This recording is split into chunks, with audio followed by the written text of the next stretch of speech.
Bienvenidos a la discusión denominada digestión de carbohidratos. Mi nombre es Rebeca Martínez y formo parte del grupo número 3. A manera de introducción, tenemos que los carbohidratos están ampliamente distribuidos en vegetales y animales, tienen importantes funciones estructurales y metabólicas. La glucosa es el carbohidrato más importante. Casi todo el carbohidrato de la dieta se absorbe hacia el torrente sanguíneo como glucosa formada mediante hidrólisis del almidón y los disacáridos presentes en la dieta. Y otros azúcares se convierten en glucosa en el hígado. La glucosa es el principal combustible metabólico de los mamíferos y algo importante es que es un combustible universal del feto. Los carbohidratos se clasifican de la siguiente manera. En primer lugar tenemos a los monosacáridos, que son los azúcares que no se pueden hidrolizar hacia los carbohidratos más simples. Se pueden clasificar como triosas, tetrosas, pentosas, hexosas o heptosas. Esto dependiendo del número de átomos de carbono, y como aldosas o cetosas dependiendo de si tienen un grupo aldehído o cetona. También se encuentran de modo natural en los alimentos, son sintetizados por medio de la reducción de los monosacáridos para el uso de manufactura de alimentos, para reducción de peso o para pacientes con diabetes.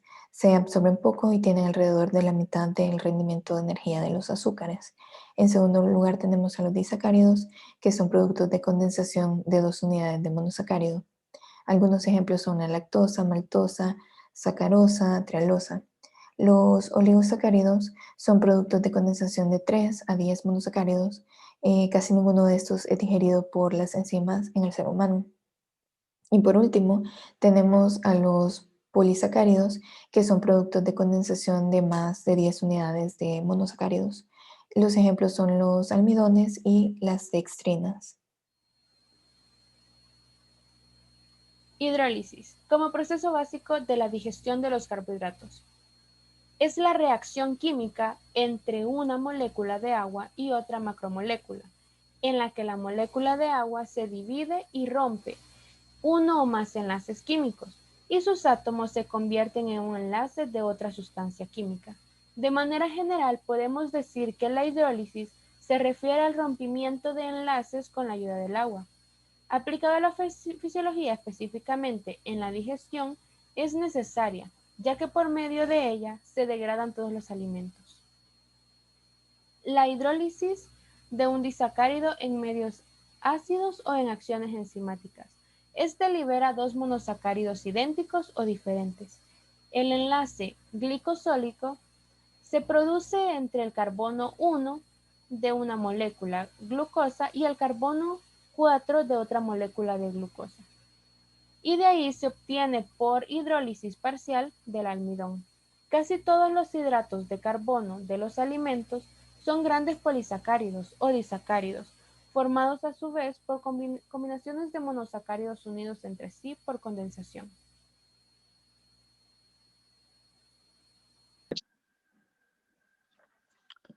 Hola, mi nombre es Yuri Martínez y yo les voy a hablar un poco acerca de la hidrólisis en el proceso de la digestión. Primero, cabe destacar qué es la hidrólisis. Y la hidrólisis es una reacción química entre una molécula de agua y otra macromolécula, en la cual la molécula de agua se divide y rompe uno o más enlaces químicos, y sus átomos pasan a formar unión de otra especie química. También cabe destacar eh, decirlo de alguna manera, la estructura que pueden tener algunos carbohidratos. En este caso, queríamos hacer énfasis en los carbohidratos de forma de cadena lineal, los cuales son estos de acá. También tenemos los carbohidratos en una proyección de Howard y tenemos los carbohidratos en forma de silla. Cada uno de estos confieren ciertas particularidades a cada uno de estos carbohidratos. Bueno, desde el punto de vista químico, la digestión consiste en una hidrólisis, es decir, que se introduce una molécula de agua para romper enlaces de las grandes moléculas por acción de enzimas.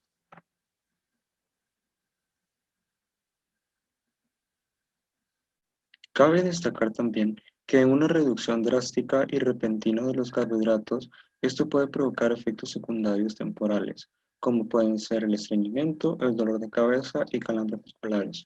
Todos estos asociados a lo que puede ser, por ejemplo, pasar mucho tiempo en ayuno o no tener las suficientes enzimas para poder generar la hidrólisis que al final va a provocar que sean sintetizados estos carbohidratos? La digestión mecánica se va a definir como un proceso de descomposición de los alimentos por medios físicos. En este caso, sería ese medio físico los dientes.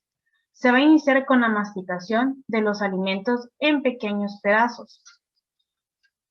Se van a dividir en pequeños pedazos por el papel importante que juegan los dientes en el proceso de la digestión mecánica. Por lo tanto, ellos van a dividir la comida o los alimentos en pequeños trozos. Esos pequeños trozos se van a mezclar con la saliva, en este caso sería la amilasa, formando el bolo alimenticio. Este bolo alimenticio va a transportarse por medio de la deglución desde la boca, por medio del esófago, llegar hacia el estómago. Eso va a ser la digestión mecánica. Va a ser básicamente el proceso de la masticación, donde va a descomponer los alimentos en el bolo alimenticio para poder llegar al estómago y de ahí poder iniciar su proceso de digestión química. Digestión química de carbohidratos. En la boca se produce cierta digestión enzimática del almidón debido a la acción de la enzima amilasa salival. Esta enzima comienza a romper las largas cadenas de glucosa del almidón en cadenas más cortas, algunas tan pequeñas como la maltosa.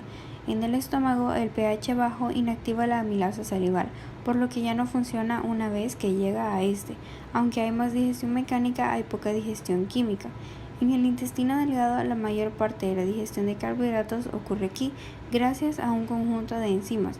La amilasa pancreática se secreta desde el páncreas hacia el intestino delgado, y al igual que la amilasa salival, descompone el almidón en pequeños oligosacáridos y maltosa.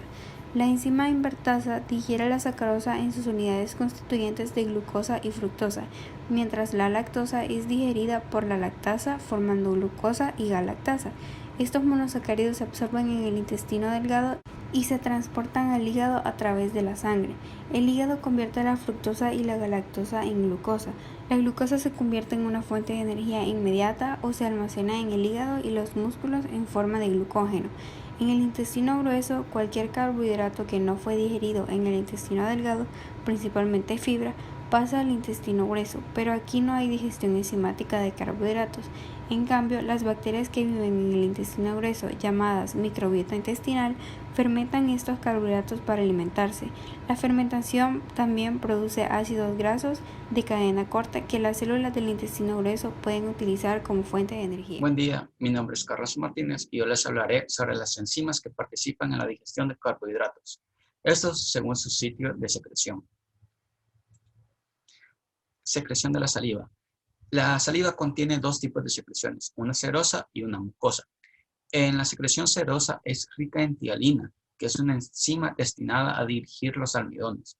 Y la secreción mucosa es abundante en mucina, que cumple las funciones de lubricación y protección de la superficie.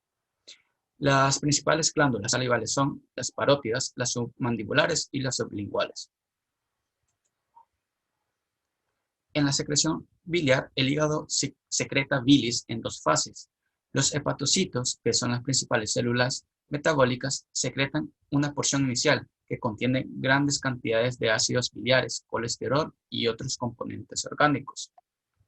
A continuación, la bilis fluye por las canículas hacia los tabiques interlobulares, donde las canículas desembocan en los conductos biliares terminales. Y por último, tenemos la secreción pancreática, que los acinos pancreáticos secretan enzimas digestivas pancreáticas, y tanto los conductos pequeños como los de mayor calibre liberan grandes cantidades de bicarbonato sódico. El producto combinado de enzima y bicarbonato sódico fluye por el gran conducto pancreático, que suelen unirse al conducto colédoco inmediatamente antes de su desembocadura al duodeno, por la papila de Vater, que rodea por la esfínter de Oddi. Gracias. Yo les voy a hablar acerca de las enzimas en la digestión de los carbohidratos. En primer punto tenemos que ¿cuáles son las enzimas que participan en la digestión de los carbohidratos? Tenemos la dextrinasa del intestino delgado, que esta cataliza la hidrólisis de las dextrinas para liberar la glucosa. También tenemos los disacáridos, que se hidrolizan en el borde del cepillo de la mucosa intestinal. También tenemos mediante la A-glucosidasa, que esta contiene la maltasa y la sucrasa, y la B-glucosidasa, que esta contiene la lactasa. También nos pregunta cuál es la ruta de los siguientes carbohidratos para poder ser dirigidos. En primer punto tenemos la boca. En la boca se encuentra la amilasa salival, que esta hidroliza los almidones. También en segundo punto tenemos que es el estómago. El estómago inactiva la amilasa salival. El tercer punto es el duodeno. En el duodeno la amilasa pancreática actúa sobre los almidones que no pudieron ser hidrolizados en el estómago. También las dextrinasas que hidrolizan las dextrinas en la glucosa. Y como el último punto tenemos que todos esos llegan hacia una absorción de la glucosa, que así es como se produce la ruta de los carbohidratos para hacer la digestión. Los monosacáridos así formados en la luz intestinal, como la galactosa, fructosa o glucosa, pasan al sistema y se dirigen al hígado y después son transportados a los distintos tejidos donde son requeridos. En el intestino delgado, los disacáridos actúan sobre los carbohidratos más pequeños para producir monosacáridos libres. La actividad de las disacaridasas es mayor en las primeras dos partes del intestino delgado, y la amilasa pancreática hidroliza el almidón a maltosa, maltotriosa y oligosacáridos de 1 a 8 residuos de largo llamado dextrinas. En el estómago constituyen la mayor fuente de energía en el organismo. Constitución de moléculas complejas como glucolípidos, glucoproteínas y otras más. Los carbohidratos indigeribles aportan fibra a la dieta y cuando el bolo alimenticio llega al estómago, la amilasa salival se inactiva por el ácido clorhídrico. Una vez sabiendo estas cosas, entonces, ¿por qué es importante saber sobre la digestión de los carbohidratos? Dos cosas. Existen diferentes intolerancias alimenticias y la mayoría se debe a la función inadecuada y a la cantidad de enzimas. Lo segundo sería porque podemos saber el tiempo de digestión de los alimentos que contengan carbohidratos más complejos. Y pues ya sabemos que la digestión de carbohidratos empieza en la boca. Las glándulas salivales secretan la amilasa que inicia la hidrólisis de los almidones. Gracias. El mismo básico de la absorción de carbohidratos. La absorción se lleva a cabo en el yeyuno y inicio del ilio. Mecanismos de absorción, como sabemos, está la difusión simple, la difusión facilitada y el contrasporte. La difusión simple y facilitada son de transporte pasivo y actúan a favor de su gradiente de concentración, o sea que van de una concentración alta a una concentración baja, a diferencia del contrasporte, que este va de una concentración baja a una concentración alta, ya que este va en contra de su gradiente de concentración. Lo que podemos decir que la difusión facilitada, simple y también el contrasporte necesitan de una proteína integral o de un transporte que lleve moléculas grandes o que no sean liposolubles por la membrana plasmática, que es semipermeable. Por eso que es necesario la proteína integral. Al hacer esto, ayuda a transportar las moléculas dentro de las células y en este caso se transportan moléculas de carbohidrato para que sean sintetizadas dentro de la célula y estas sean absorbidas y cumplan su función dentro de nuestro organismo. Hola, mi nombre es Jensi Beil Pacheco Vázquez y yo les voy a explicar el proceso de la absorción de monosacáridos por las células de la mucosa. La absorción, el 50% de energía provista por los alimentos de una dieta normal, corresponden a los carbohidratos. Estos incluyen los polisacáridos, disacáridos y monosacáridos. Los únicos carbohidratos que pueden ser absorbidos por la mucosa intestinal son los monosacáridos. Pero ¿qué sucede con los polisacáridos y disacáridos? Estos tienen que hidrolizarse para convertirse en monosacáridos y así ser absorbidos por la mucosa intestinal. Los monosacáridos más importantes que son absorbidos son la glucosa, la fructosa y la galactosa. Con esta imagen yo les voy a explicar el proceso de la absorción. Antes de llegar el monosacárido a la glicocálix, hay una membrana como acuosa. Pasa la membrana acuosa hasta llegar a la glicocálix. Luego la glicocálix pasa a toda la membrana apical en el eritrocito. Pasa todo el monocito por esa superficie que es líquida acuosa hasta llegar a la membrana vasolateral. Luego de la vasolateral llega al intersticio. Luego el intersticio pasa a la membrana basal. Atravesando la membrana basal llega hasta la capilar, donde luego de la capilar ya llega a drenajes linfáticos y a órganos donde se es absorbido.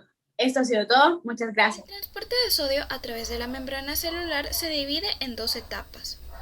En primer lugar, el transporte activo de iones sodio, que atraviesa la membrana vasolateral de las células del epitelio intestinal hacia la sangre, provoca el descenso de las concentraciones del ion intracelular. En segundo lugar, esta reducción del ion sodio intracelular induce al sodio a pasar desde la luz intestinal hacia el interior de la célula epitelial, por medio de un borde en cepillo, gracias a una difusión facilitada.